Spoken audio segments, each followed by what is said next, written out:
I'd like to ask a couple of Would questions. the lady yield?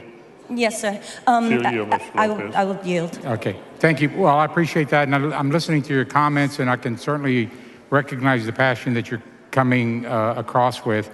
You were in the military for quite some time, weren't you? Yes, sir. 20 years. 20 years. You Yes, retired sir. from there. Yes, sir. I'm retired Air Force.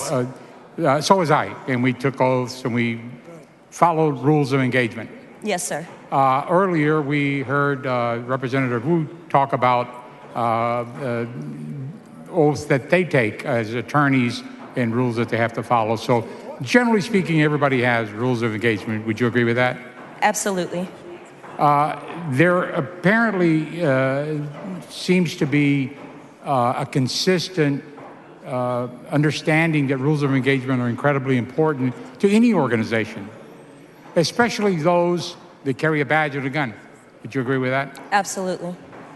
This particular bill actually, and I'll read from it, it says, including immunity from liability and indemnification for enforcement of actions, which means that while you and I were in the military, if we did something wrong, and I can tell you in my era, which was the Vietnam era, there were a few things that happened that were outside of the rules of engagement, and they were held accountable. Absolutely. Prosecution under the UCMJ. Absolutely. Would you say that this is opening the door for that level of liability by virtue of putting this standard of language into it? Absolutely. What are your thoughts on that? Yes, sir, absolutely. We are seeing a lack of rules of engagement, as we witnessed with the last questioning from Representative Tallarico.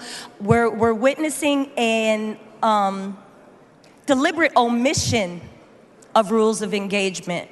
When we asked at the last session addressing this very bill, we asked for training for our law enforcement, our park rangers, our border patrol, our any law enforcement official that will now be empowered by this bill. We're asking for training on how to deal with the situations that they may come across, and we were told no.